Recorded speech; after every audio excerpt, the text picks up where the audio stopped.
हाल ही में चाइना में वापस तीसरी बार चीनी सरकार एक बार फिर खतरा बन गई है और अब लोग चाइना को कंपैरिजन नॉर्थ कोरिया से कर रहे हैं, क्योंकि लोग आज इतना तो जानते ही हैं कि तानाशाही विचारधारा दुनिया के लिए उतना ही खतरनाक है जितना कि डिसऑर्डरली डेमोक्रेसी। इतिहास गवाह है, डेमोक्रेसी की खामोशी के कारण ही तानाशाह पैदा होते हैं और इन सब का सबूत यही है कि जितने तानाशाही लेफ्टिस्ट रहे हैं उतने ही राइट विंगर्स भी रहे हैं। आज बहुत से ऐसे तानाशाह हैं जिन्हें लोग क्रांतिकारी भी मानते हैं, लेकिन फिलहाल हम जिस तानाशाही के बारे में बात करने जा रहे हैं उसके कारनामे सुनकर आप हैरान हो जाएंगे।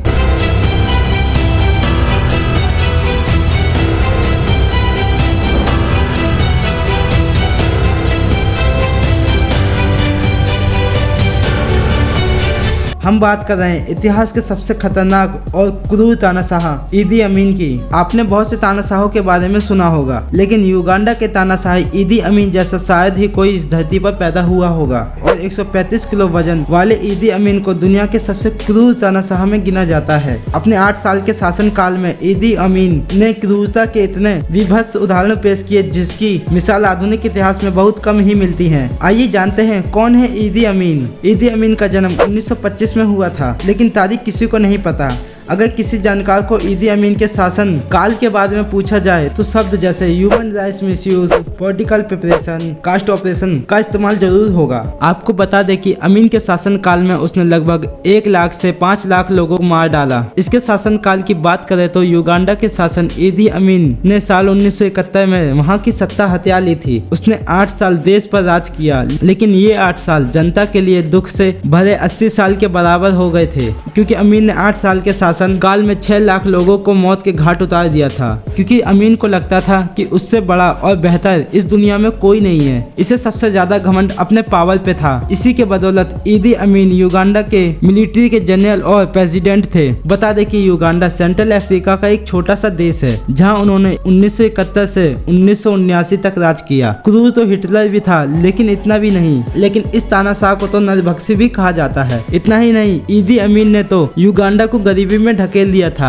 आइए आपको बताते हैं इससे जुड़े जीवन के कुछ अजीबोगरीब किस्से और इसकी हैवानियत की कहानी। इतना ही नहीं, अमीन ने तो यह भी कह दिया था कि अमीन के मरने तक युगांडा में कोई राज नहीं कर सकता। अगर इसके साथ ही उनकी फैमिली की बात करें तो उनकी 5 पत्नियां और दर्जन भर बच्चे थे। इतना होने के बावजूद भी अमीन का यह कहना था कि उसे शादी के लिए कम उम्र की लड़कियां ही पसंद आती हैं। इतना ही नहीं, ईदी अमीन युगांडा के लोगों पर अत्याचार तो कर ही रहा था, इसके साथ ही उसे एशियाई लोगों से काफी नफरत भी थी। उसने अपने देश से सारे एशियाई लोगों को बाहर निकाल दिया था। जब अमीन से पूछा कि उसने ऐसा क्यों किया, तो अमीन ने यह कहा कि यह सलाह अल्लाह ने उसके सपने में आकर दी थी। बहुत अजीबोगरीब आदमी था ना ये। लेकिन रुको जरा, ये तो अभी ट्रेलर है, फिल्म तो बाकी है मेरे दोस्त। इतना ही नहीं, साल 1951 से 1960 तक युगांडा का बॉक्सिंग चैंपियन था। इसके साथ ही वह स्विमर भी था। एक रिपोर्ट्स में यह भी सामने आया है कि अमीन के इतने लव अफेयर थे कि उन्हें गिनना नामुमकिन था। और यह भी कहा जाता है कि कम से कम 30 महिलाओं का हरम था जो पूरे युगांडा में फैला हुआ था। ये औरतें ज्यादातर होटलों, नर्सों और दफ्तरों में काम किया करती थी। ये तो थी हरम की बात। ईदी अमीन का यह भी कहना था कि एक साथ कई पत्नियां रखने में मैं यकीन रखता हूँ, और उसने कम से कम 6 महिलाओं से शादी की थी, जिसमें से उसने 3 को तलाक दे दिया था।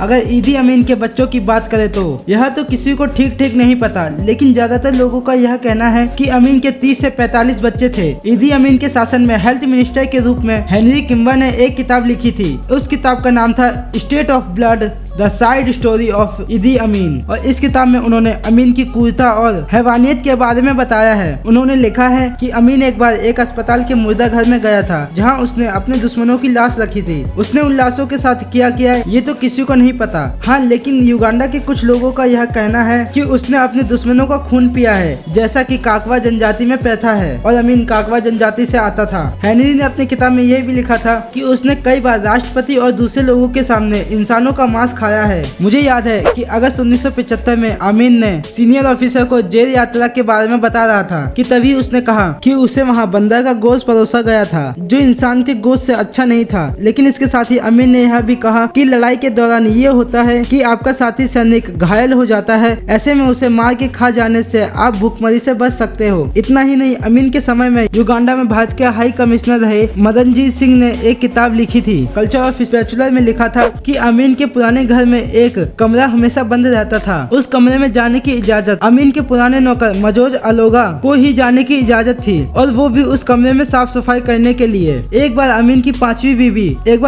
पांचवी बीवी सहारा कुइबा जबरदस्ती उस कमरे में चली गई थी। उसने देखा कि उस कमरे में 2 फ्रिज रखे हुए हैं। जब उसने फ्रिज खोलकर देखा तो वो चिल्ला उठी और बेहोश हो गई, क्योंकि उस फ्रिज में एक्स बॉयफ्रेंड का कटा हुआ सिर रखा था। कहते हैं कि सारा के प्रेमी की तरह अमीन ने कई और महिलाओं के प्रेमियों का सिर कटवाया था, लेकिन उसकी हैवानियत यहीं तक खत्म नहीं थी। वो चाहता था कि उसका हर तरफ बोलबाला हो, उसके अलावा युगांडा में सर और आवाज कोई ना उठा सके। अब क्योंकि ईदी अमीन के शासन से पहले युगांडा में न सिर्फ भारतीय और एशियाई लोगों का बोलबाला था, इसलिए अमीन को एशियाई लोगों से काफी ज्यादा नफरत थी, और अमीन ने सैनिकों के सामने अल्लाह का नाम लेकर भारतीयों को भगाया था। बता दे कि ईदी अमीन इतना क्रूर था कि युगांडा में सत्ता के सामने ही भारतीय और एशियाई लोगों को तुरंत देश छोड़ने का आदेश जारी किया। और इतना ही नहीं, अमीन ने भारतीय कम्युनिटी को सिर्फ 90 दिन का समय दिया था। युगांडा में सिर्फ एशियाई लोगों का कब्जा था। उस समय युगांडा में 20% के मालिक ये एशियाई थे। युगांडा के अधिकतर सड़कों का नाम एशियाई लोगों के नाम पर था। पूरे युगांडा में ज्यादातर कारोबार उन्हीं एशियाई लोगों का था। 4 अगस्त 1962 के दिन जब युगांडा के टुरूर सैनिकों को संबोधित करते समय अमीन ने कहा था कि अल्लाह ने उसे कहा कि वो सारे एशियाई को अपने देश से तुरंत निकाल दे। आज इस घटना को 50 साल पूरे हो चुके हैं। इनमें से ज्यादातर भारतीय लोग ब्रिटेन में बस गए या फिर कुछ भारत वापस आ गए। बाकी के बचे लोगों ने यूरोप और अफ्रीका में पनाह ली। अमीन के हेल्थ मिनिस्टर क्यूम्बर ने आगे अपनी किताब में लिखा था, अमीन की क्रूरता के ऐसे ऐसे किस्से लिखे हैं जिसे जानने के बाद दंग रह गई थी। हैरी ने अपनी किताब में ये लिखा था कि अमीन ने ना अपने दुश्मनों को मरवाया बल्कि उनके शवों के साथ बड़ा क्रूरता की थी। उनके शवों को मुर्दा घर में रखे गए। गुर्दे, लीवर, नाक, कान और आंख गायब मिले थे। हैवानियत के कारण ही ईदी अमीन को मैड मैन ऑफ अफ्रीका भी कहा जाता है। लेकिन हर किसी का अंत लिखा है, चाहे वो कितना भी हैवान हो या क्रूर शासक, मौत किसी को नहीं छोड़ती। साल 1979 में तंजानिया और ईदी अमीन की विरोधी सेना ने हाथ मिलाया। तब अमीन भागकर सऊदी अरब चला गया था और अपने आखिरी दिन ईदी अमीन ने सऊदी अरब में गुजारे थे। और आखिरकार 78 साल की उम्र में जदैद के हॉस्पिटल में अमीन की मौत हो गई, जिसके बाद जदैद के ही कब्रिस्तान में उसे दफना दिया गया। वो इतना बदनसीब रहा कि उसे अपने देश की मिट्टी भी नसीब नहीं हुई। तो ये थी दुनिया की सबसे खतरनाक तानाशाह ईदी अमीन की, जिसने लाखों लोगों को मौत के घाट उतार दिया था। तो दोस्तों, अगर आपको आज की वीडियो पसंद आई हो तो हमें कमेंट में जरूर बताएं। वीडियो को लाइक और शेयर जरूर कर देना। साथ ही हमारे चैनल को सब्सक्राइब करना ना भूलें।